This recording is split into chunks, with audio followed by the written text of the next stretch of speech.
that when one person becomes infuriatingly grounded and calm and does not take the bait, it has a trickle-down effect.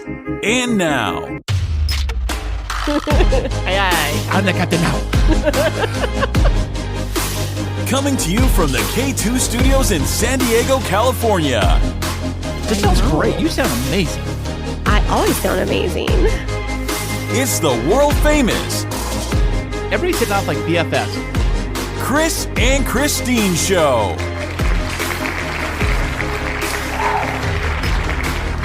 Hey, what's happening, everybody? How are you doing today? Thank you so much for listening, and I am Kris. And I'm Kristine, and welcome to episode 128 of the Kris and Kristine Show. Do-do-do-do. Fantastic. We have been so busy. Well, especially... Oh, are you putting your busy badge on? I'll put my busy... Thanks for letting me borrow it today. I'm borrowing Kristine's busy badge. You look, it looks pink with a cute I don't flower keep saying on it. I'm busy. I just get the work done. No, you are busy, so you do get the work done. I know, but I don't say it all the time. I'm busy. I just stop talking and I do the work. Yes. So, as you might remember, on a previous episode of the Kris and Kristine Show. Last time on the... It's like one of those flashback things, like, last time on the Kris and Kristine Show. Give us the recap. Kristine was mentioning she was going into a work week where she had like 1,800 events happening in like 3 days. So, and you had a best friend flying into town to help you with those amazing events you had to do. So, how did it all go? It went fantastic. It's the first time for Christine Smith Designs that we did back-to-back events, 3 events in 3 days. And then yesterday, after I took Kira, my bestie, to the airport to fly home, I just fell into like Sleeping Beauty slumber on the couch for like 3.5 hours because my body was so tired. It can be like that. When you just go, go, go. And then you're just like, you just got to crash. It's like that moment when you have all the kids here and you're just like crazy chaos. Like, take the kids to school and get your lunch. And where's your lunchbox at? Okay, why aren't you wearing pants? Get your pants back on, or like put your shirt on, all that stuff. And then you get them to school and you get home, you drop them off and you're like, yes, I know the feeling. Yes, well, that's about where I'm at in my life right now, but I'm hopping into an even busier week coming up. So, no way, busier than the last week? Well, I don't have 3 events, but I do fly out tonight to work up in Fresno for 2 days, and then I fly home on Wednesday night, and Thursday morning I have to go to the flower market super early because I have a styled shoot that night. And then on Friday, I have to drive up to LA to pick up Ezekiel, and I'm going to meet with some clients while I'm on my way, and all of that while working full time. Do you think it's possible that maybe, I'm just saying hypothetically speaking, that maybe Ezekiel's dad could take him all the way down here? No, he wouldn't do that. That would save you like 3, 5, 4, 6 hours. No, but I enjoy the drive, and I'm going to meet with my clients that are up there for their final details meeting because their wedding's in a month, and so we're going to do like, I'll take a half day off, go meet with them, get Ezekiel. Plus, I love driving with Ezekiel. He catches me up on his life and jokes around with me. And it's just quality time with him that I don't get for him by myself with him very often. And I'm just really excited to have him home for Mother's Day weekend with me. I was kind of thinking about that. If you're going to go on a first date with somebody, would you say yes or no to say like a long road trip to 2 of you? It's like a first date or just get to know you kind of date. Would it be a first date? Well, how about a get to know you kind of a thing? Because I think that like you can either go 2 ways in the car. You can go I'm going to listen to music and tune you out, or we're going to have a conversation. You know what I'm saying? For me personally, I wouldn't go on a long drive with somebody for a first date because you never know where that other person is going to drive you to. And if you aren't feeling safe. Oh, right. But if you aren't feeling safe, then you still have to drive all the way back with them. Or if the date isn't going well and you're uncomfortable, like as a woman, you always have your own exit plan. And so it's normally like drive our cars, meet together, and then we leave separately because... Yeah, it's just a safety thing. I wasn't even thinking that angle at all. The angle I was thinking of was just of being in one spot together for a long time, having a conversation. It could be. But why are you asking about dates, dude? You're married. Okay, calm down. Don't tell me calm down. Okay, red flag words in our relationship. What are they? There are calm down and Relax. Relax. Which Relax. Is the same thing. Which you just said, calm down. I was like, don't say that. Okay, relax.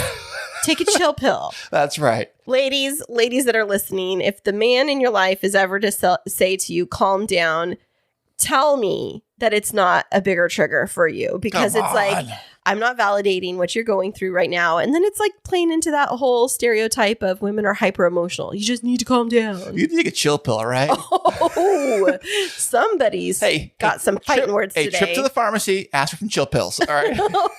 They sell them on the counter. I know. Hey, speaking of long road trips, I can tell you a story. It's crazy. So I was dating this girl a long time ago. Oh my gosh.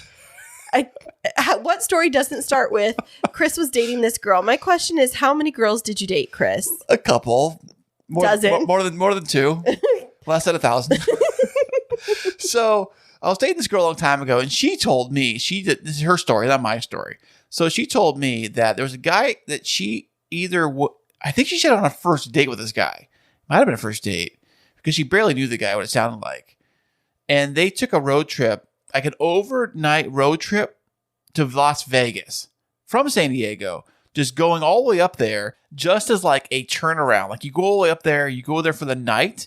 You don't stay the night. You just go there, gamble, play, whatever, and turn around and come back home. Wait, it's not like you're just like going to downtown San Diego. That's like 5 hours each way. 6 hours plus being there plus 6 hours. That's like a total thing. I've heard of people doing that. Did you do it? I've never done that. Oh, I thought don't you were have the saying energy you were for doing that. it. You know, Okay. I mean, I'm energetic, but not that energetic. You know what I'm saying? Because you have to. And I asked her, like, how was the ride back? Because you're all excited going to Vegas and you're tired and you got to come back with the poor guy. Obviously, you didn't leave him there. Did you leave him there? Because that'd be another thing too. But you brought him back, and then I've heard of stories where people have done that, where they've done this whole road trip to Vegas, just turned around and come back. But that is way too much. I mean, you are so tired. You're talking like at least 12, 14-hour day, and over half of that is driving, or more than most of that's driving, really. Think about it. Well, I don't know exactly what the point of you bringing that up was. But being in a car with a person that long that you don't even know is a stranger. You're going to Vegas. Yeah, but why would you do that? 6-hour drives there, 6-hour drive back. And they didn't end up married? On a first date. No. Well, you never know when people are like, let's just go to Vegas. It's normally like, let's go be spontaneous and get married. But I've never known anybody to just, like, why wouldn't you just go to Saquon? Well, I don't know, because Vegas is cool. Because Vegas is Vegas, This is like a long time ago, I mean, you go there for the bars, the clubs, whatever. I mean, Vegas is a cool place to be, Yeah, but to take somebody 6 hours for a first date, like, I'd rather you take me to Disneyland. It's about same. Well, that's kind of the money. same concept. Say you went to Disneyland on a first date. I would totally go to Disneyland on a first date. But you would meet them there or drive together? I could drive up to, I mean, it's like from us an hour and 20 minutes. That's not like you're in the middle of industrialized area. If I really needed to get back to San Diego on my own, I could. If you were paying for my ticket, I would totally go. Although I remember, so speaking of dates and going places, you and I had only been dating for a couple of weeks, and we decided to go to Universal Studios and take the boys with us. Well, that was with all the kids. Well, it's different. We have all the kids together. There's more to the story. Let me tell my part of the story. I'm curious what happened. So you asked if I wanted to go to Universal Studios with you, and if Ezekiel and I wanted to go to Universal Studios with you and your boys. And I was like, that is so sweet of him. And then you texted me for what the cost was going to be for mine and Ezekiel's tickets. And I was so caught off guard because I was like, but wait, you just invited me to go. I didn't realize like you invited me to go and be like Dutch treat where we're each paying for our own. And you said, no, let me finish. And you go to Costco and you're like, okay, so the tickets are at Costco and then they're this amount. And I'm like, okay. And you're like, so are you going to go? And you go, so are you going to go and get them on your own or are you going to pay me back? I said those words. Yes. And I was like, so caught off guard. Like if I could probably search through my text messages. Actually, I have a new phone now and find those historical texts. And I was like, ladies, if you had only been dating a guy for a couple of weeks and he called to invite you to Universal Studios. I would think that means like, like, okay. You be honest. Okay, I will be honest. If it was going to like First of all, you never assume you're paying for anything. Let's be real. Okay. In this relationship, let's be real. Whenever I say, honey, let's go out to dinner, and you're like, when the check comes and you look at me and you're like, well, you invited. but I'm saying, basically, if I'm alive, I'm paying. Okay, thank you. Cheapskate of the year. Well, I always know when you say, hey, I'm not bringing my purse. That's code word for you're paying. I'm going to do that from now on. Universal Studios. I forgot my purse at home. That's a code for that, really, But I think because it's a bigger ticket item, we were just dating. It makes sense to like, hey, maybe you pay for your ticket, I pay for my ticket. No, because we were dating, you should have been romancing me, taking my son. Did I not invite you? You invited me, and then you asked if I would split the cost of gas too. I did. I did. And then you made us pay for our own meals too. We went into a restaurant and you took like Jacob and Mason up to the front and you were like, I think it was like a Panda Express or something. Yeah. And then you looked at me like, almost like, don't cut in. And I was just there and I'm like, this is so awkward. I've never had a guy do this. Maybe I was spoiled. I didn't date a lot, but I did get spoiled when I was dating. How many dates have you gone on with a father with 2 kids at the same time? Oh, well, none except myself. Thank you. I never really met guys. That shouldn't have a difference. If you're inviting a lady and her child, a lady friend and her child, you should be assuming the financial responsibility. I mean, I'm a feminist. I can stand on my own 2 feet. And I don't know how we got on this, but it was like it was the road trip date. So if you were to be taken on a road trip date and the guy was to ask you to split the cost of gas, ladies, what would you say? Would you give him a second date? What if he said, hey, I'll drive, but you pay for the tickets? But that's not what even happened, because I ended up having to drive home because you were so grumpy at the end. You were like, I'm so tired. And I was like, do you need me to drive home? You're like, yeah. Do you know how to drive a truck?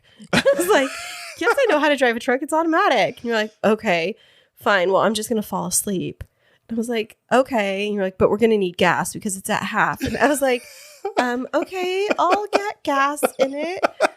And then, you're so sweet, baby. I know. That should have been my red flag that I was going to be your sugar baby the whole time. But this is why I kept you around. I was like, this is a big test. If she can pass this test, then she's golden. So I was testing you. This is like a major test. You were testing me. Yes. When I should have been testing you. What would have been my test? To be like, well, we're just going to have a standoff at the register and be like crossing my arms to be like, okay, pony up, boy.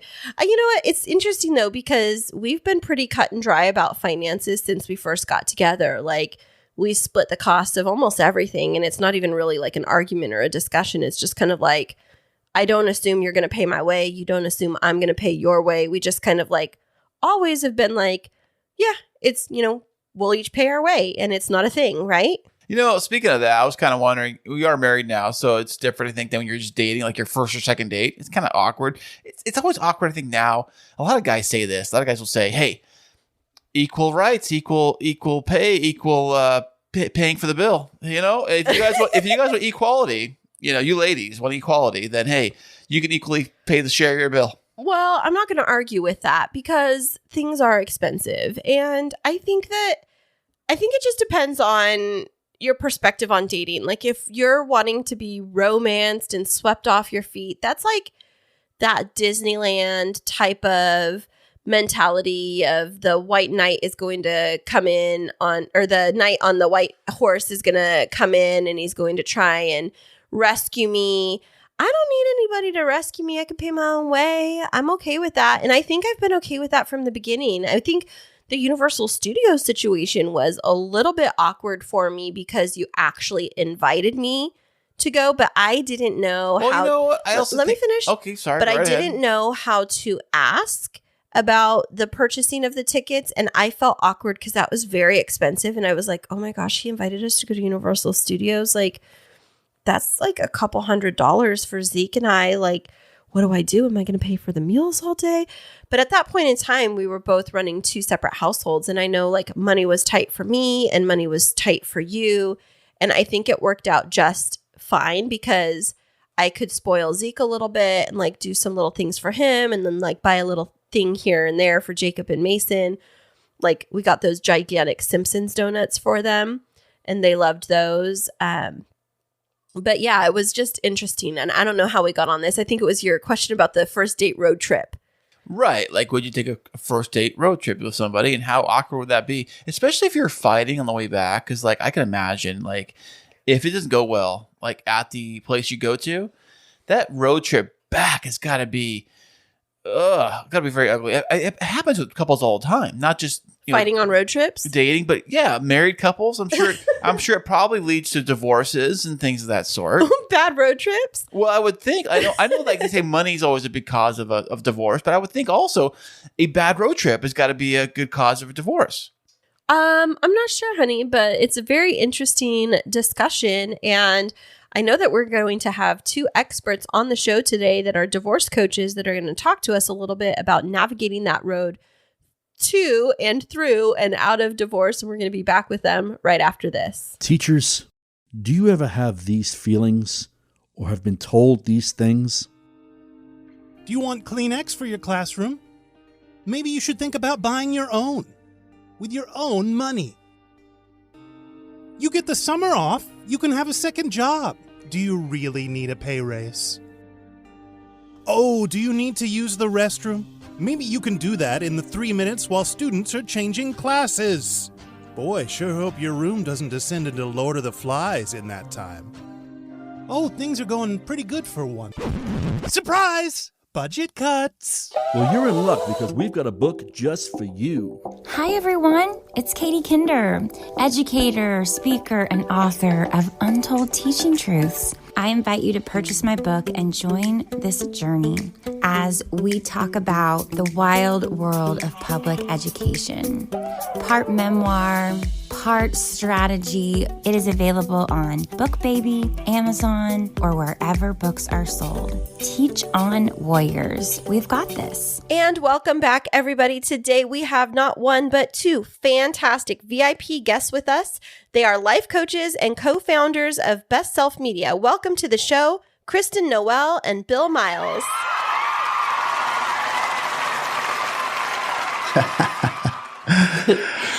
Thank you. We're so happy to have you. The crowd was going wild already. The crowd is crazy. That's awesome. Hey, guys.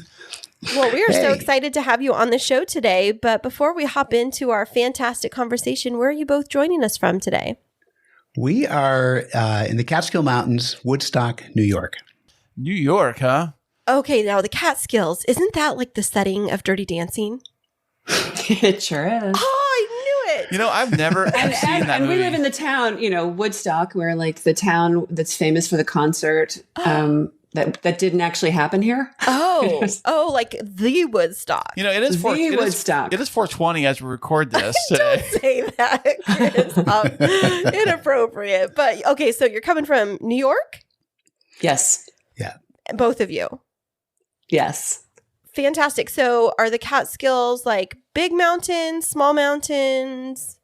They are like 4,000-foot peaks. So they're kind of like, they're not big mountains, but they feel big when you're in them. But That's mostly like, they have a beautiful energy about them, and they're gorgeous to live in. And we really are right in the foothills. So literally within minutes outside our door walking, you're going uphill. Nice. That's like San Diego. There's a lot of hills here too. The local mountains here are about 4,000 feet at the peak also. So we kind of get the feel for what you're talking about. Yeah. Yeah. Yeah, absolutely. It's a beautiful area to live near mountains and nature. But I want to hear a little bit about the two of you. So how do you two know each other? Well, I'll start a little bit. I'm sure Kristen will finish with more finesse. I come from a background of photography and film directing. And there was a stylist who I worked with for many, many years. She's kind of my regular crew member.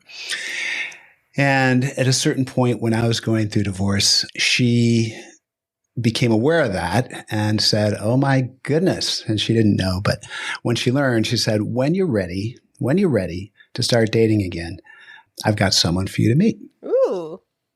But it turns out it's somebody who I had actually met before with her because she had brought Kristen in as an assistant stylist steaming clothes in the back of an RV and so forth, on a couple of jobs. We never developed any relationship other than courtesy on the set.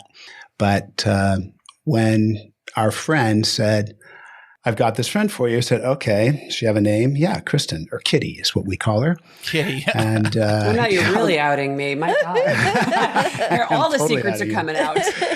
And I was like, Kitty. And she said, yeah, the tall one in the back of the RV. And I was like, oh my goodness, yes, the cute one. Ooh, and there you go. that sort of piqued my interest. And then, it wasn't too much longer after that I arranged a special meeting in New York and talked to my friend and said, maybe you'd like to connect us. And there it went. Ooh. Okay, so the plot thickens. So the two of you, Now, are you an item? You want to hear the real version? Yeah. Okay, this is Kristen's version. I do. No, definitely. I don't. It's funny because I think it's when you're not looking, you find, right? Mm-hmm. I was literally at a point in my life where my life had completely imploded. I was involved in a really messy situation. And I kind of felt like, I'm never going to be in love again. I'm never going to be happy again. And I was sort of hiding. And I had a previous career as a model. Really, the last thing I wanted to be doing was like helping my friend in the back of a location van on a set where anybody might like recognize me and say like, oh my goodness, like God, how the mighty have fallen kind of thing, yeah. like look where she is now. But I was really grateful at that point. I was sort of like just stepping into rebuilding my life. And I was grateful to my friend for the opportunity to pick up some side gigs and was making money wherever I could. And, the last thing I was looking for was another relationship. And I really believed like that ship had passed. That was like, that was done. I mean, I was way too young for that to have happened. But, when you've been through those kinds of experiences, you just feel like, that's, I guess I just am unlucky in love. Or I my guess ship that's has just the way, sailed. Yep. Yeah, my ship has sailed. How old were you, Kristen, when you were going through that?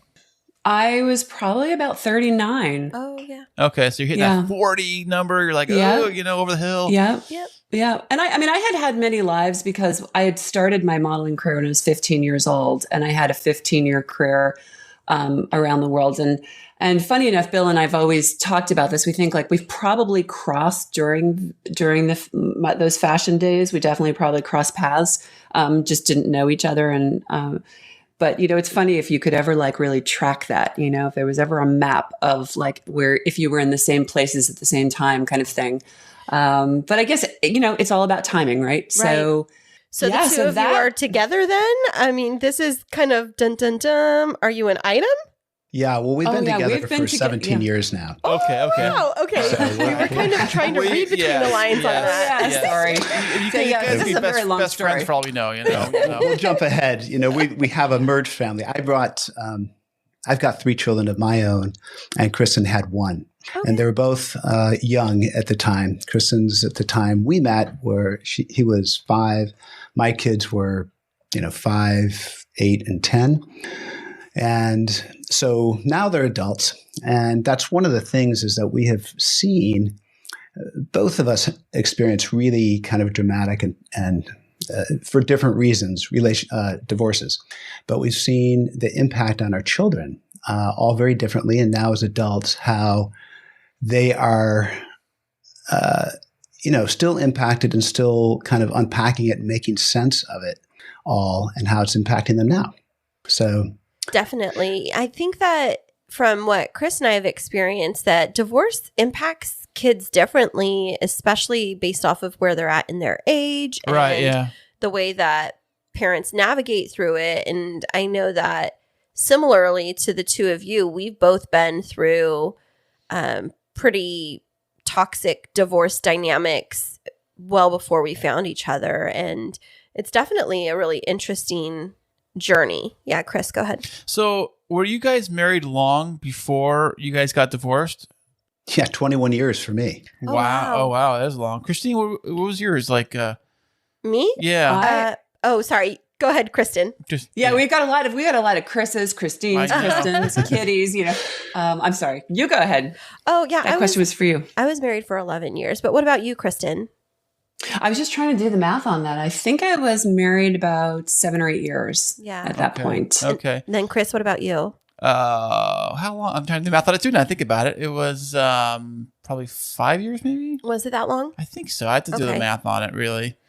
Yeah, it's a really interesting going through divorce and all of the different dynamics. And I have a couple of friends that are, one just texted me yesterday saying, I just found out today that my divorce was finalized on last Monday, and I didn't even realize it, and is now going into, the child support process and navigating all of that, like what she's obligated to pay for her previous spouse, and another friend who's just kind of in the early stages of it. And it's just so painful and messy to watch friends going through it and to kind of float back into what that was like for myself. How did the two of you make your way through it to be able to come out and be healthy on the other side?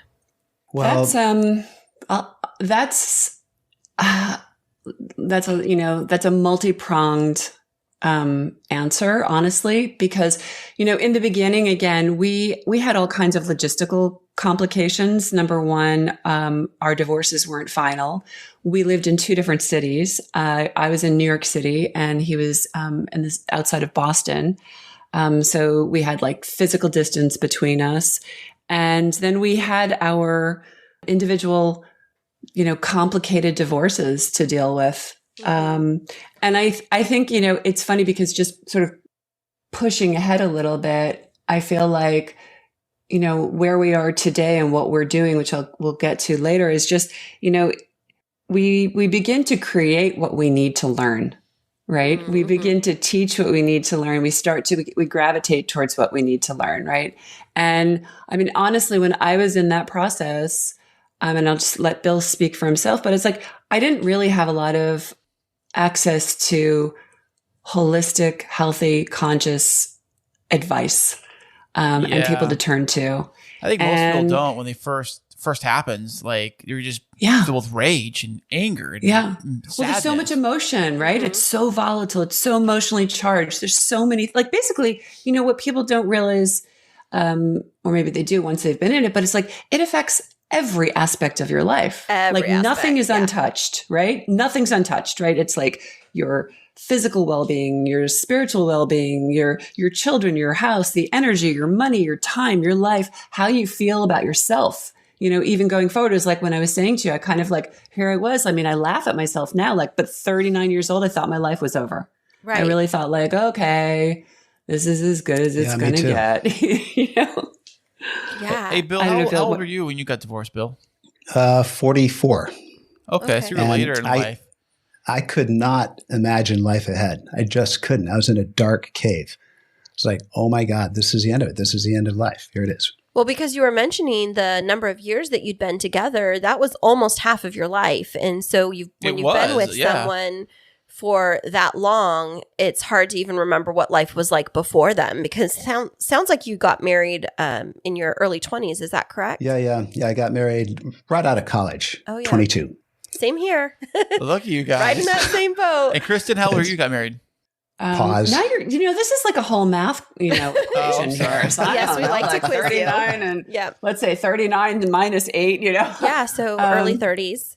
Yeah, okay, early so you 30s. waited to your 30s before you got married. Do you think that it makes a difference as far as divorces go if you get married, say, in your early 20s versus someone who gets married in their early 30s?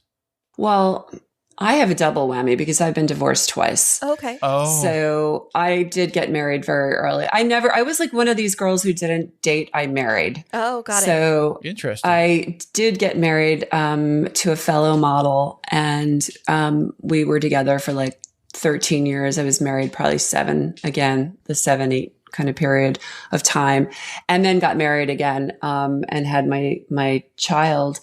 I definitely think that it's extremely hard to get married when you're 20, even when you're 30. I didn't know who I was when I was 30. I mean, I give a lot of credit to the young people today because I think there is an evolution of consciousness, and I think there's more information and there's more conversations. But it's really hard to know who you are and to make that decision. I mean, we don't get married to get divorced. It's not a caveat or a way out. Or if this doesn't work, I'll just, exit strategy. Right. I mean, nobody goes into marriage thinking, well, maybe this won't, maybe I'll just end up divorced. So I think it's really hard. I think obviously, definitely, Kris, to answer your question directly, I have a son who just turned 22. I hope that he doesn't get married for, many, many, many, many years. Yeah. Right. Many. That's what we say to our boys. We have 3 boys between the two of us. I have a 17-and-a-half-year-old and Kris has a 9 and 12-year-old. So together we have 3. But I was thinking, oh my gosh, my son is only like 4 years younger than I was when I got married and 5 years younger than what I was when I had him. And I was like, amazing, no, right? yeah, no, I'm not ready for that. Like, Are you ready to be a grandma? no, Yeah, exactly. No, definitely this is not. the thing. I mean, we, have our own parental opinions on what our children should and shouldn't do, right? And I definitely don't want my kids to get married as young as they are right now, which isn't that young. It's sort of early to mid-20s. My oldest is 28. But that said, they will do what they want to do, just like we did. And I think what's more important than the age is where you are with understanding who you are. Right. And some, That's a good people one, hit honey. that at a different. Well, thank you. I think it's true, though. I have, for example, one son who is extraordinarily out of touch. I mean, I hate to be judgmental this way, but it's curious to me. Kris is all the time. Out That's of okay. touch with who he is at his core and what he wants and his purpose. And I have another son who, at his tender young adult age, is extraordinarily in touch, or at least seeking to learn. So when you understand who you are, then I think you can make better decisions for your life about life partners. Okay. Simple as that. Yeah, For most of us, that comes later in life. You don't want to wait too long, and then the whole child thing becomes a burden because it's a lot of work. Right. Well, I agree with what you're saying. I think about, Kris and I have talked about this before. I'll let you speak for yourself in a minute, Kris. But when I got married, I graduated college. I was a full-time teacher, even though I was only 22. I, had an income, was pretty well established in my church, and had been dating my previous spouse for 3.5 years. I felt like I knew what I was doing and, very focused and in control. And we had a pretty successful marriage on the surface, and then completely blindsided out of left field, like my whole life imploded. And for me, it didn't feel like it was this like gradual decaying of a relationship. It was this all of a sudden like nuclear explosion from the inside out, where it was just betrayal. And now you're faced with, what do I do? We worked for the same employer. We went to the same church. We did everything together. And like you were saying, Kristen, then I was at this point of, I never thought this was going to be my life. And now literally everything is going to change, from my house to, whether or not I still want to work with this person. So am I going to have to find a new job? I'm leaving my community, leaving my church, all of that. And I was left completely reeling. And then add to that being in a very, I want to say, religious kind of background, fearing the judgment of others by going through a divorce and feeling like I was going to be wearing a scarlet letter of, now I'm a divorcee. And what does that mean? Do I now, am I abolished from the community? Right. Yeah. Am I going to be shunned? Am I going to be judged because I didn't stick it out, even though, biblically, quote unquote, if you see me here, I'm doing my little quotes. Biblically, I had grounds for a divorce, but it was just, I was the first. I had one aunt that had been divorced before that. I didn't know how to walk through it. And so I found myself like, I don't know, hopping myself up on therapy. I was like, how many therapists can I see right now? Because somebody's got to help have the magic bullet of how I navigate this without completely losing my mind. I can totally relate to what you're saying, honestly. And you think about that, all of that added pressure on top of the trauma you were experiencing, right? It's just like, it's not what you need, it's not. And it's why people stay stuck It's why people self-medicate. It's why people don't leave. Yeah. And, no judgment. Everybody's got to make those decisions and walk through those valleys. But it really is about being honest with yourself. I found myself very much in your story when you were describing that. I was like, that was me. Check. Yep. But what I did find ultimately was really my way out of it. And I, similar to you, did not have anyone in my family who'd been divorced. Really, the way I found my way out was actually identifying what my role had been in it. And though I was a victim to some crazy circumstances, it sounds like you were as well, the role that I played was not seeing the red flags. And the little, there were seeds, there were little hints along the way. Where had I betrayed myself? Even just as much as saying, am I really connected to this person? Is this my soulmate? Is this someone who really sees me, and really understands me and really is like what I love to use the term dream keeper. Dream this keeper, person, huh? Yeah. Somebody, I always say Bill didn't save me. Bill saw me. Ooh, I like that. And when someone sees you, they're your cheerleader, and it's the person that's behind you saying, you can do this. You've got this, because you have to do that for yourself. We all save ourselves. Nobody saves us. I don't care if it's like, when you're going through the crisis of divorce and you think like, oh my God, I'm never going to be able to pay for my house. I'm never going to be able to support myself or my children or this or that. Sometimes it's very easy to sort of like reach for something, the shiny penny, like, okay, but is that really going to change? Is that really going to save? Is it, do you need to be saved? Like, can that save you, or do you save yourself? So we both had children going through the divorce. Kristine's child, Ezekiel, how old was you when you got divorced? 10. 10. My kids were like, I wanted one in diapers, and the other one was 4. Yeah, 5, really so little. Really little. So what is the biggest mistake that parents make when they're going through a divorce with children? Well, there are several, but I think one of them is trying, and it's unwitting, but when you start going through divorce, there is a period, we like to call it the first 100 days, the early stages, where you've crossed that line that you are going to separate. It's imminent, right? Or maybe you've already filed or whatnot, but there's no going back. And it's an incredibly emotionally charged time. And, you depending on the circumstances, you could be angry, vengeful. You could be feeling shame and guilt. You could feel just sadness or hopelessness. But during that 100 days, you're also asked to make some critical decisions that will set the tone for your financial security and your emotional security and that of your children for years to come. And I think the mistake is that you just step into trying to make those decisions anyway and plow through them without being in a grounded mindset. And you end up listening to the advice of everybody but yourself. Right. You listen to your lawyers, you listen to your family, you listen to your friends, and they all have well-intended advice. But the one you really need to listen to is yourself. And I don't think people spend enough time honoring really what is their intuition, their inner voice Well, through do it you all. think it's because their intuition led them into the situation in the first place, and they're like, I'm doubting that now? I think it's the opposite.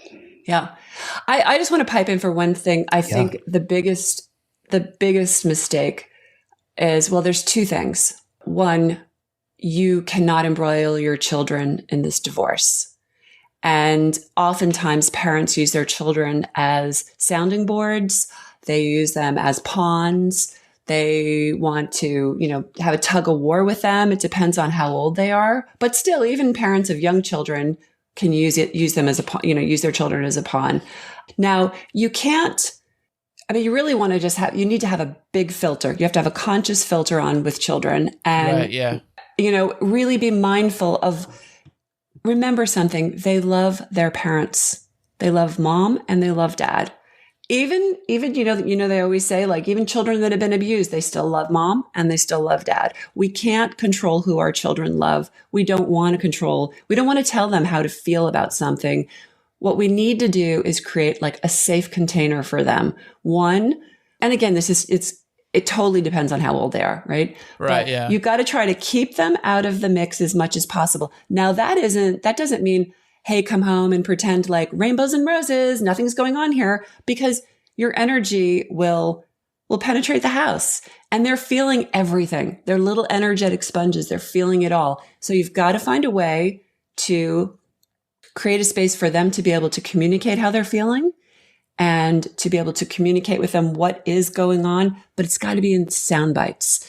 That mainly you're creating a foundation beneath them that says like, hey, the ultimate message here is mom and dad are going through something difficult. It's going to be okay. We are figuring this out. You are safe. Beyond that, you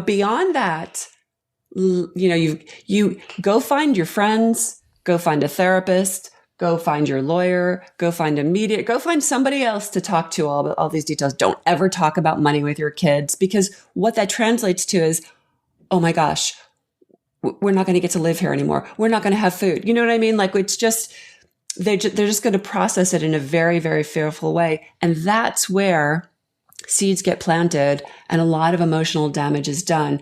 And parents think like they're running around trying to put fires out, right? Oh, I've got to get a lawyer, and what about my money? What about my house? And what about this?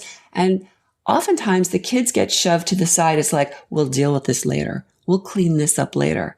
Well, we're here to tell you, because of what we've seen with our own children, the further you push that away, the longer you go with that, the deeper the wounds.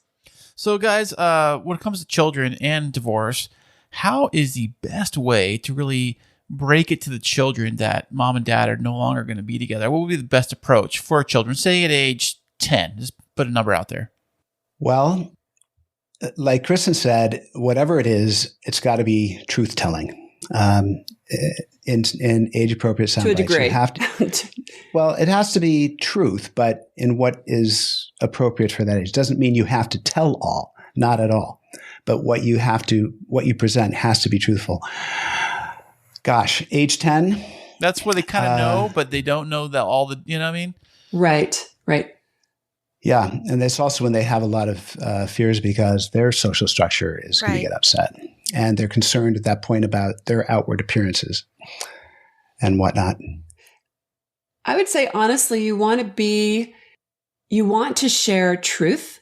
And for example, sitting them down and saying, you may have noticed, mom and dad have been fighting a lot. You may have noticed things have been angry in the house. And sort of create some open-ended conversations like, how has that felt for you?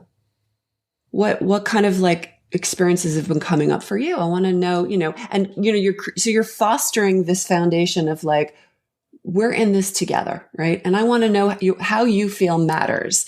And you'd be surprised, your child might answer something, that might shock you.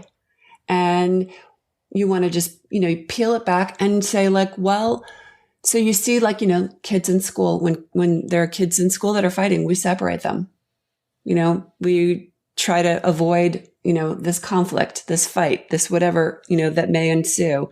Mom and dad are contemplating, it depends where you are in this, but, mom and dad are contemplating a divorce. This is, we've given this a lot of thought and we think this is going to be better for our family. You know what I'm saying? So it's like, you're starting to create something for them.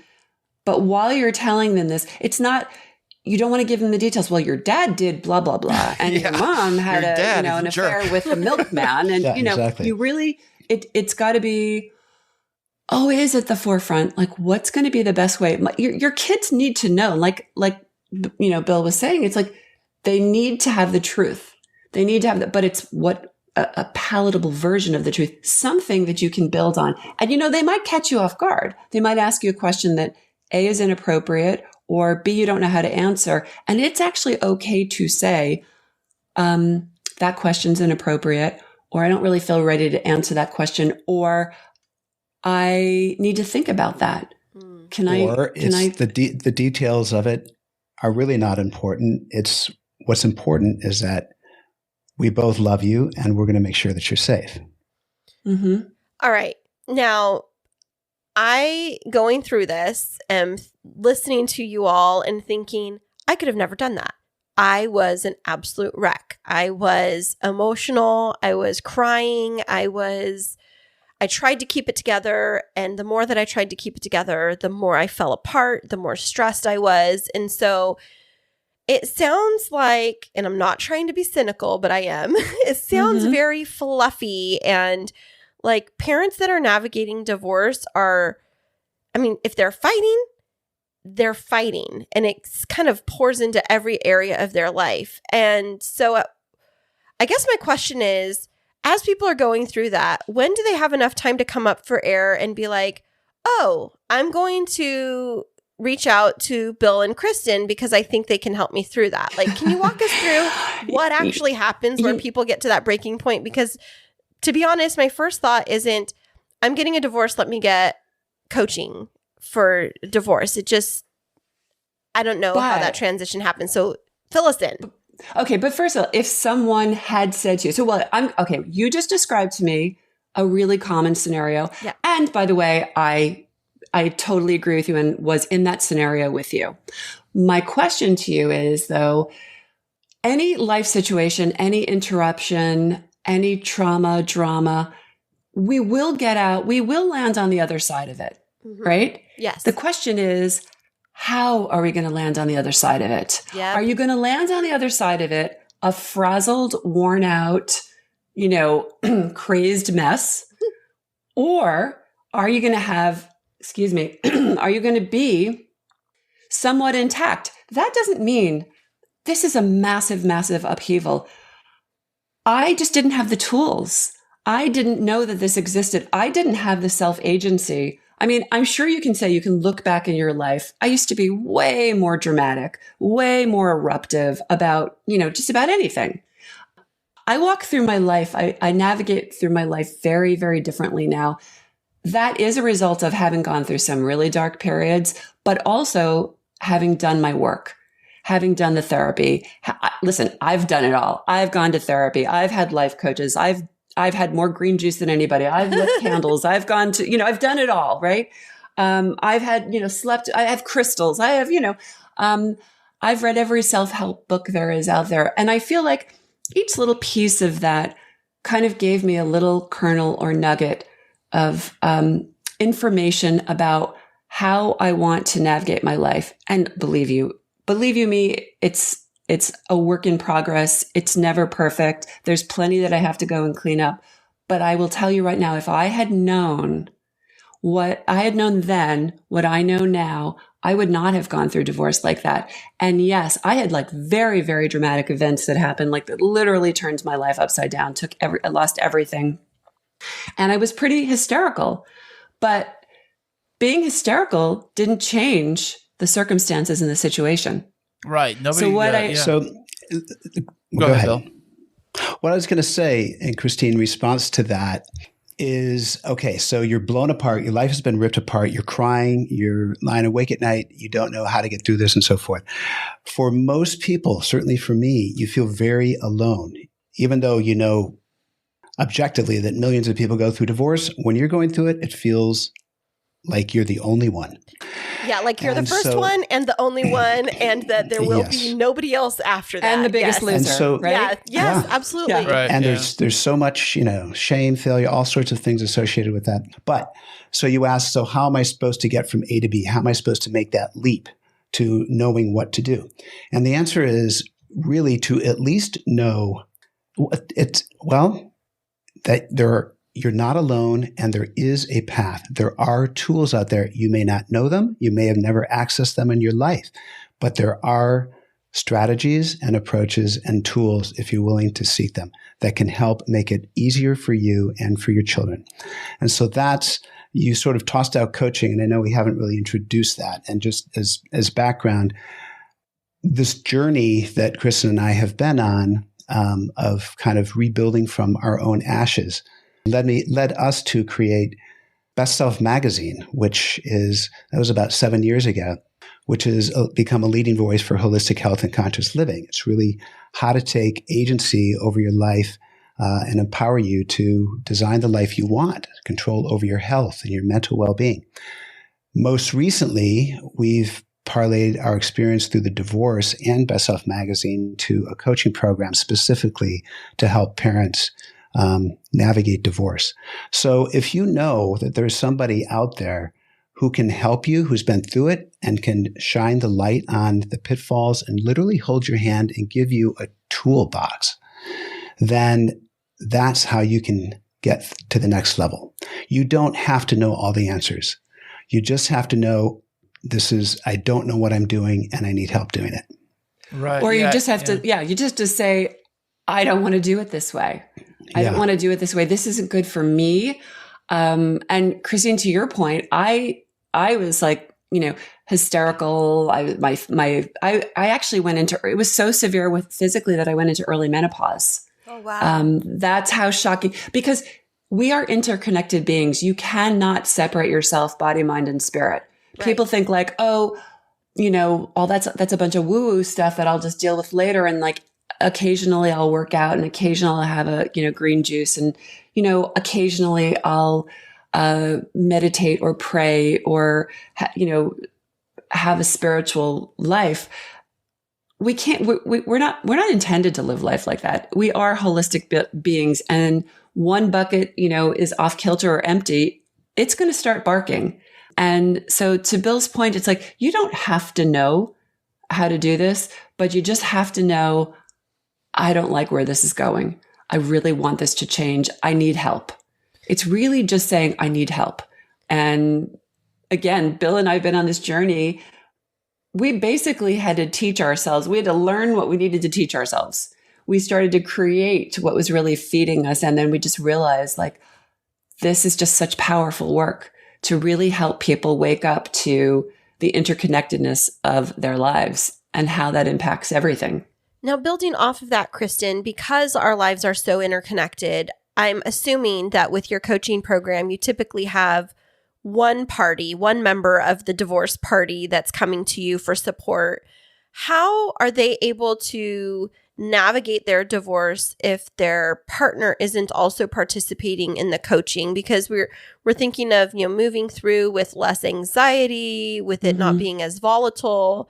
But if you're only one part of it, what I know is sometimes there's like an aggressor in the divorce where there's somebody that's trying to bait you or manipulate you. And how is your approach different so that it doesn't have to be both parties coming to the table? Well, number one, it takes two to tango. Right. So if one partner doesn't show up for the dance, there is no dance. So once again, it's about self-agency. So if I let you get me worked up and hysterical, if I react to everything and give you my power, then I'm dancing with you. Then I'm allowing you to provoke me. I'm allowing you to steal my power, and drive this. I know that is extremely difficult. In really contentious divorces, sometimes you just can't communicate. And you have to have all your communication go through a lawyer or a mediator. Yeah, I've heard that. Didn't you say that with Kristine? Did you say that with your divorce? You guys had to go through a lawyer to talk to each other? No, that's not how it happened.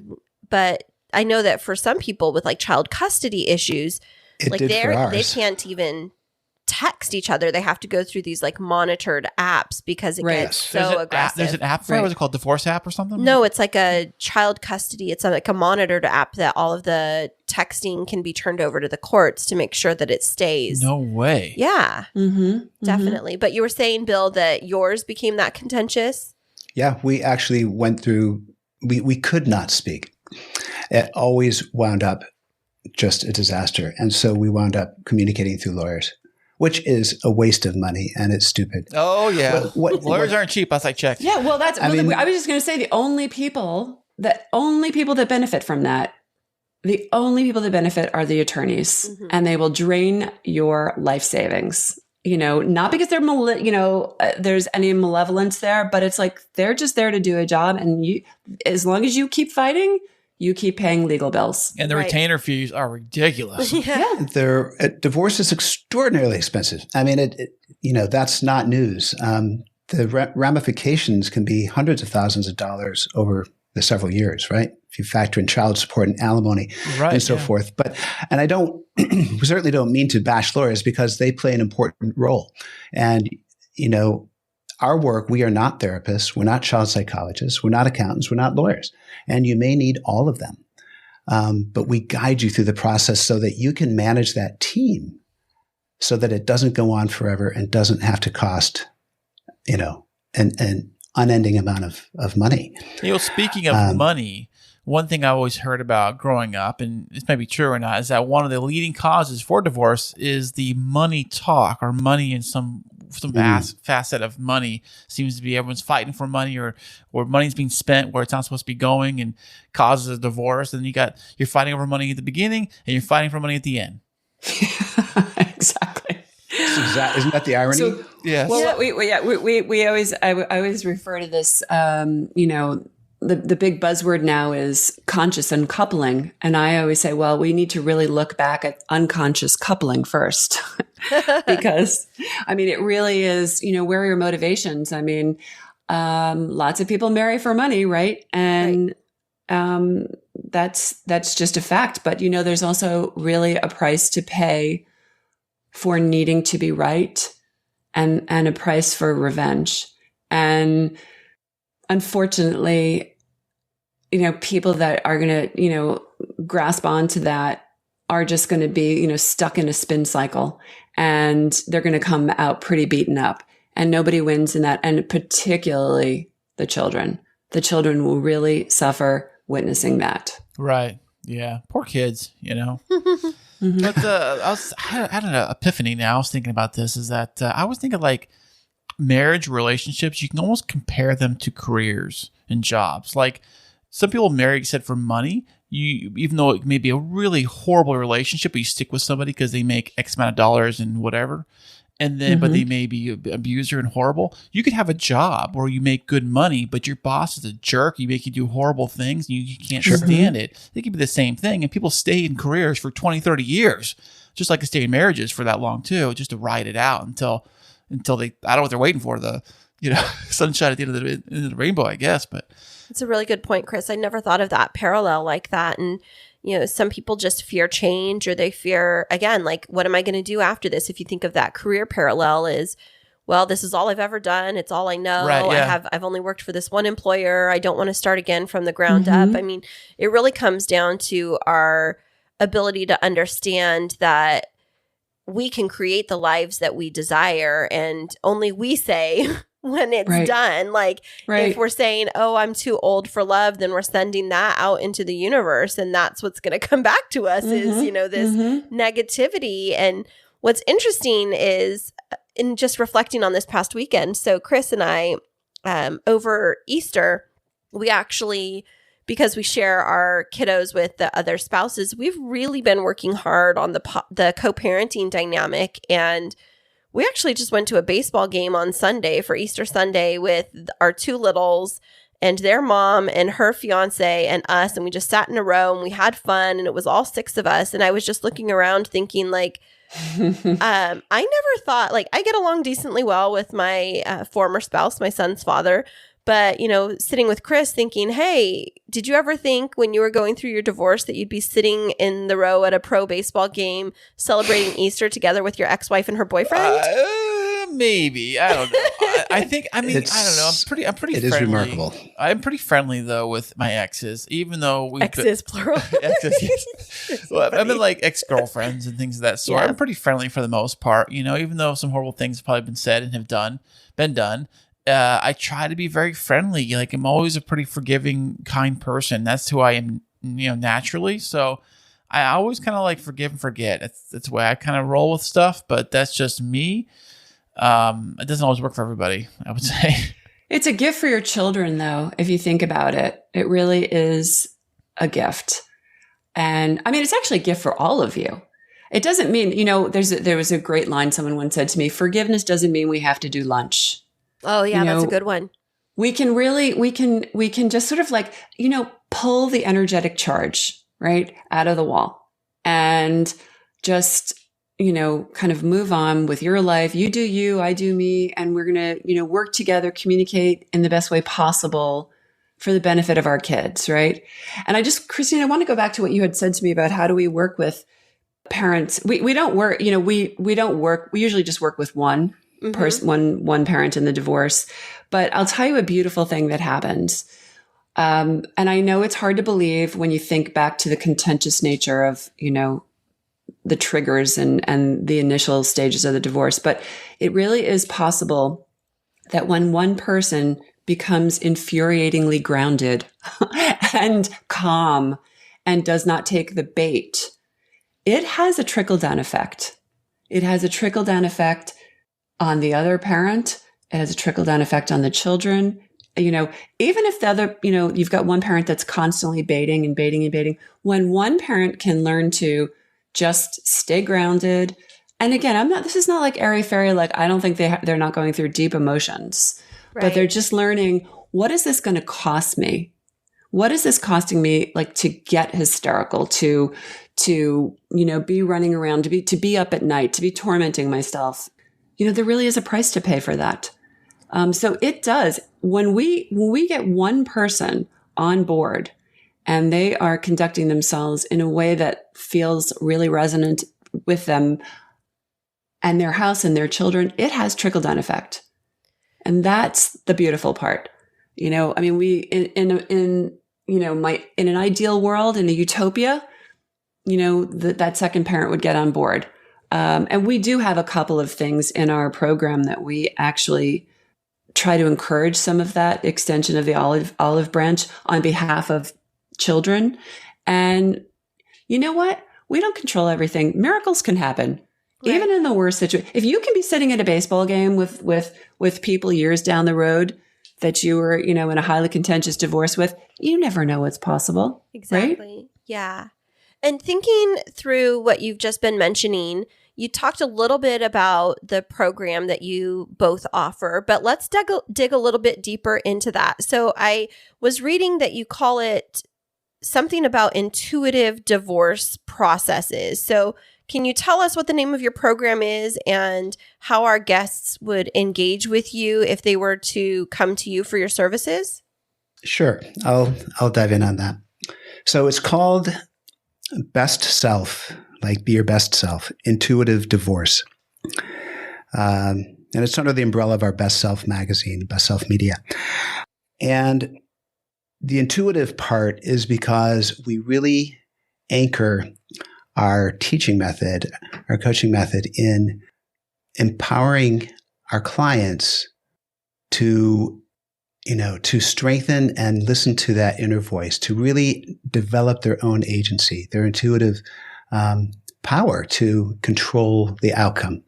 And it's within all of us. Most people for many, they've never tapped into it. For many going through divorce, it seems way too woo-woo, but it's actually very strategic, and there is a method to get there. Anyway, to how to engage with us. Well, the best first step is we have a free masterclass.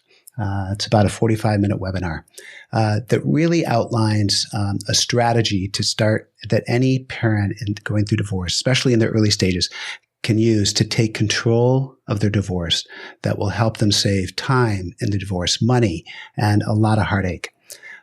So we have a website for that, and it's called bestselfintuitivedivorce.com. And if you go to that page, you will see a link to go to that masterclass. There's also an option to book a free call, which we will do happily to talk parents through the issues that are confronting them, the stakes that are confronting them, and a path forward. It's just like a sample call. But you guys, you said earlier, are not legal experts. You're not lawyers. You're not doctors or therapists. Correct. Okay. That is correct. Just so that they know when they do make that call, say, well, you guys said this, and you guys are lawyers, but you're not. No, we are life coaches. Okay. We are the Sherpas to hold your hand and guide you up the mountain. Okay. And as I said, you may well need legal advice and therapy and child psychologists. They all play a role. This is a different role. Gotcha. Got it. And so, like, how long is a typical engagement with the two of you? Is this something where it's, indefinitely we're working together for a year, or is it kind of a rapid program? It's a 12-week program. And that's what we have kind of figured is a kind of the sweet spot for people to wrap their head around this concept and really make valuable internalized changes in their life that will set them up. Now, your divorce may take far longer than that. I mean, the average divorce takes 11 months. If it goes to trial, it's 18 months, and in many cases longer. But it sets you up to make grounded decisions, to handle your children and nurture them in the best possible way, to take care of yourself in the process so you can actually thrive during divorce and certainly set yourself up for a beautiful life beyond. That's what it's all about. So it's a 12-week coaching program, and it's a group program. We found that working with a small group is far more beneficial for clients than one-on-one because they get to learn from other people's experiences. Like kind of like AA does? Exactly. Yeah. Exactly. Right. Another thing is, we've actually, but the basis of coaching really is having someone hold your hand and guide you to solve your own problems. This is really about creating some, sustainable tools so that, you could actually even say, these are tools for any life adversity, for dealing with, none of us go through life unscathed. We never know what's going to happen, whether it's, an illness, it's a divorce or whatever. But we need to acquire life tools and skills so that we can navigate that and get to the other side of whatever it is without being a frazzled, rundown mess, right? And so as we were creating this, we realized, wow, these tools actually are life navigational tools. You could apply them in many, many ways. Absolutely. Now, I will say that when I was navigating my divorce, because I said I was like the first that I felt had gone through it in my family, other than one aunt that I had, I was really at a loss of how to navigate it. And then my therapist had found this, it was a yoga retreat, which I'd never done yoga. And I felt like that sounded like Fruit Loopy and like New Agey. And I was like, I don't know about that. But I was at the point where I said, why not? Like, I have nothing to lose except for whatever money I invest in it. Worst case scenario, I'm getting this time away to recharge and kind of reframe my thinking. But they ended up having, it was a life coach that was there, and it was an intensive. So it was 3 days it was all women that had gone through betrayal trauma with their spouses. So whether they were porn addicted, sex addicted, whatever it was, and it was all designed for us. And I spent 4 days there. And I will tell you that was the smartest decision that I ever made during my divorce, was to go to that process, to connect with myself, to kind of work through some of the challenges that I was facing, to ground myself and set some boundaries for how I wanted to navigate my divorce in the future, and then get really clear on what that future was going to be. When I came back, I felt confident in my decision to make a professional change in my career. And then things started to click together after that. And that was a real turning point. And so while I was at the beginning being a little bit cynical, I did find something like this. And I will say that it really transformed the divorce proceedings after that, because I didn't engage in the negativity. I was really clear on, my son being the focus and doing what was best for him. And at that time, it meant my ex wanted to fight me for whether or not my son could move with me to this new town for my new job. And it was asking my son, what did he need in that process? And what he needed was to stay present where he was. And while, if it was all about me, it would have been uproot him and take it with me, because I wanted him with me, but then focusing on, what his needs were. And it just changed the tenor of the whole negotiation, and things went pretty quickly after that in terms of the divorce. But I hear what you're saying, and I see that there's a really big need for it. I almost wish like attorneys would wrap this into their retainer. Like, okay, here, I'm going to help you through this process, but my job isn't just to get you divorced. My job is to help you stand up on your feet stronger on the other side. And it's almost like that's not their job. Right. I know it's not, but it's like, okay, I think about, I'm a wedding planner now. So I think of like, I provide certain types of services. Some of it is like setting my clients up with their vendors. But then I do have conversations with them about like, are you going to go to premarital counseling and things like that? I'm full service. I think that we should have like a full service divorce service where it's like, we shouldn't be afraid to have these conversations, right? I love that you bring that up because you know what? First of all, we're not working against attorneys. Right. And actually, smart attorneys know that if they can work with their clients and keep them grounded because I mean, poor divorce attorneys, they listen to hysteria beyond hysteria. I mean, oh my God. Oh, and emails that they get like, so-and-so is out on the date already. You know what? I know. Can you believe that? That's a podcast idea. I'm just thinking of it right now. They call it divorce calls.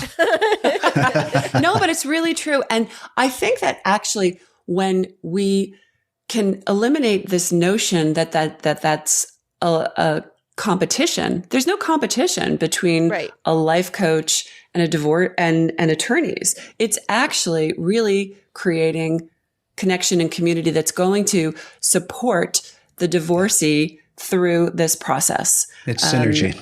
It really is. So I love that you brought that up. And I think it's a really, really important point.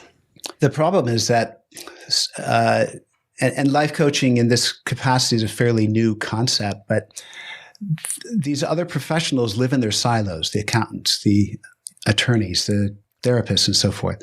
And a coach can help bring it all together, can guide you through the team and get the most out. One thing that you said that I love, Kristine, is that you were on the fence when you had no idea what to do. And then this yoga retreat idea was presented to you, but there was a voice inside you. Like we started this conversation a while ago where you said, this is not working for me. I don't know what the solution is, but I'm open to try something. Right. I'm open to seeing things differently. I'm going to sign up for this and see what happens. And you followed it. Yep, and you followed it. I went out on a limb and I took a risk. And so speaking of that, we may have listeners right now that are kind of in that in-between point where either they're just starting a divorce, they're spinning their wheels, maybe they just don't want to feel yucky anymore and they want some help. Where can they find out more about you and the services that you offer? Well, I just kind of gave that and I'll just give it again. Specifically, bestselfintuitivedivorce.com. That will explain our program and give you an opportunity to watch the free webinar, which will take you on a much deeper path. And if that resonates, then there's an opportunity to book a call with us. Fantastic. And see if it's a fit. I will drop That's as simple as that. I'll drop that into the show notes of this episode. Yeah, perfect. And what would your words of wisdom be for any of our listeners that are finding themselves on the brink of divorce or at the first steps of divorce when they really are at that point that we talked about, Kristen, where it's like, I feel like my life is completely over. Mm-hmm. What would be your words for them? I would just honestly ask them not to future trip, not to try to solve all the problems of the world right now, not to force themselves to think that they have to have the answers and that life is over. I think they should just focus on, does this feel good to me right now? Is this where I want my life to be? Is this how I want to feel? And if the answer is no, and you want more, and you don't know how to do it, like we don't know what we don't know, right? Mm-hmm. Just reach out. It doesn't have to be to us, but reach out to someone. Not someone that's going to shame you, not someone, not someone that's going to make you feel like, well, you're the only person in our family and that's going to be, a scandal. Reach out to someone that's going to just sit down next to you and hold your hand and let you know that there's something more and that happiness is possible. And I also really want people to know that we can use the things that happen to us. We don't have to be used by them. And if you can just hold the faith that even when things fall apart, endings are beginnings. And we get to decide, like, what do we want that to be? And what am I going to do with it? And it's not about erasing the past. It's not revisionist history. It's just, what more do I want with my life? And exactly. You know, and really, it's, you know, we've used this word a lot today. I don't think I've said this word so many times, but like self-agency, like just knowing that you can write another chapter. You can rescript the future. You can decide where your life goes, no matter how bad it feels. Trust me, I have been low. I have lost everything. I have been bleak and like really been, you know, down in the dumps. But if you could just like, I don't know, just grasp onto a little morsel of faith, wherever you derive that faith from, hold on to that and let it grow. That is such sage advice. We want to thank you so much, Kristen and Bill, for being on the show with us today. Yeah, thanks, guys. Thank you for sharing your wisdom. And to all of our guests that are listening, whether or not you're navigating divorce or you have a family member or a friend that is navigating it, check out our show notes from today. Find out how to get connected with Bill and Kristen and get yourself on your way to having a more positive approach to your divorce. Thanks so much for being with us today. Thank you so much. You guys are awesome. Hey there, K2 crew. We love having you as our loyal listeners. To keep up to date with what's happening behind the scenes, check us out on social media. Yeah, you can find us on Instagram and Twitter. And don't forget to follow our Facebook page. Yeah, tag us in your favorite fun stories, and guess what? You might just end up on the show. Ooh. You know, that was so fantastic having Bill and Kristen on the show, talking about divorce and helping strategies and help you navigate and figure out that process. Absolutely. I felt like I learned a lot from them about relationships and that what they offer could be of great benefit to a lot of our listeners, don't you? Right. And sad as it may be, divorce is a real thing that people really have to be aware of. And I mean, we all went through divorce. I went through divorce. You went through divorce. Everybody went through divorce here. So it's something that is on your radar, you know, you would think about and having to deal with it and the emotions that really go with it. And that you really need someone there helping you out and not to just be like, you know, flying off the cuff with whatever emotions, letting it be your guide. Right. Now, I was reflecting as they were talking through, like, what are the steps that you take to help keep our relationship healthy so we don't get to that point of, you know, going through another breakup of a relationship? First off, number one, numero uno, is that I love you so much. Oh, thank you. And you're my angel. Thank you. And I feel like you love me so much, and I'm your angel. So, well, you're a character in my life. I don't know if you're an angel all the time, but we'll say you're my mischievous, like Dennis the Menace. But you're still so cute. Sure. Thank you. I appreciate that so much. You know, and I just have fun with you, babe. I really do. Thank you. We're like my best friend. You know, and I'm like your best friend. You are like my best friend. So Am I not your best friend? You're my best friend. I guess you are my best friend. You're like my best friend. That was so California. It was like totally. But what does that mean? Because, you know, it takes so much to make a marriage work. And I think about that. Like, what are the steps that we take to almost insulate our marriage from the potential of fracturing? Because it's like, I feel like when people get divorces, it's like there's all of these little, unless it was like some major catastrophic event, there's these little tiny fractures, or even like if you think of them like splinters that kind of get in the way along the road. And I think it's helpful while we were talking about navigating divorce to also talk about what we do to keep our relationship healthy. Well, one thing for sure I would say is to be open and honest about pretty much everything that you can and have a clear communication with your spouse, because that is one key element that most marriages, the communication seems to fall through, where one thought of one thing, we're doing this weekend, no, we're doing that, no, you're not, you're doing this, or I have to do this instead, but how come you didn't tell me you're doing this? You know, it can trickle into a lot of things, and it can really kind of go into other facets, like who's going to clean the kitchen, like the dishes, they're your dishes, not my dishes, why do you do the dishes? And then it's, you know, I thought you said you're going to do the dishes, no, you're going to do the dishes. Yeah, so I think setting clear expectations and talking through routines. I think that the other thing is really trying to not take things as personally, which is something that I'm continuing to work on because you are a very blunt individual. What? And you have very little filter when you communicate with me. And so for me, it's like stopping and asking myself, how did he mean to say that? Did he really mean to be that mean right in this exact moment? What are you talking about? Me being mean?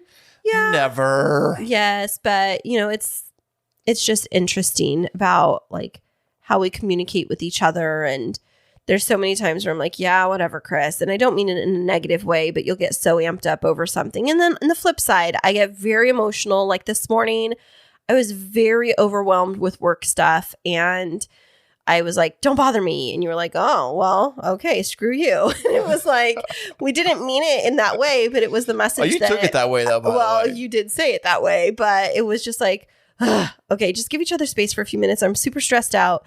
And I don't always have the words for it. But then again, it's like at the end of the day, not taking it personally where it's like, you said this to me and making it into a huge fight.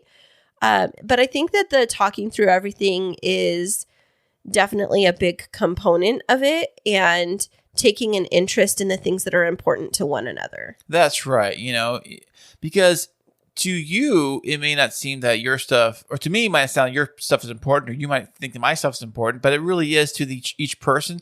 It is important for that person. So you have to really respect that. Absolutely, which is why I do this podcast with you, because I know how important it is, and it's our podcast, and it's one of our babies with Clover, who's sitting next to me right now, being the other one. That's right. Hey, Clover, you want to get on the microphone, say something, say hi? No, she's doing so good right now. I know. Look at that. She was whining earlier. It's because she could hear my voice and she wasn't near me. She's a very needy little baby right now. Oh, and she looks like such a little rat. Don't call her that. She's going to hear that. It's going to mess with her self-conscience. Because we had Clover get a haircut recently, and now she looks like everything has been cut down really tiny. You really get to see how small she really is. Yeah, she's teeny tiny. But, I think that encouragement to our listeners who are going through relationship transitions or navigating challenging situations in their marriage is, to really try and focus on communication. And I think that one of the things when you and I had gone to a couple of counseling sessions when we were newlyweds to try and help us navigate was focus on cleaning up your own side of the street, where it's like if you try and fixate on what the other person is or isn't doing, it's going to get you angry and bitter. That's so much easier said than done. It is. Because you always want to point outward towards everything else. Like it's your fault. It's their problems. They're the ones screwing this up. It's them. And you realize, well, what about you? Like, what are you doing? You're not Mr. Perfect, even though I am Mr. Perfect. Yeah. Well, I just think that we've got to continue to focus on putting in the work every day. And whether you're going through, like I said, a divorce, or whether you're sticking it out, that just put in the work on yourself. And I think that that's going to go a long way in being the best version of yourself, whether you have a partner or you have lost a partner.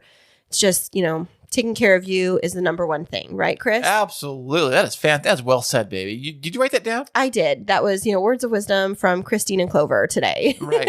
Clover, how you doing, baby doll? Huh? What you up to? She just is looking here. She's just like sitting right next to me, but wish you all could see her right now. So to follow along with more of our adventures and more of the fantastic guests that we have, where can they find us, Kris? You can go on the old interweb at KrisandKristineShow.com. And you can find us on Instagram and Twitter. And you can find out more information about Kristen and Bill in today's show notes. Definitely give them a follow, check them out, reach out for a consultation, and just get on your way to your best divorced self, right? Absolutely. And we'll see you all here next week.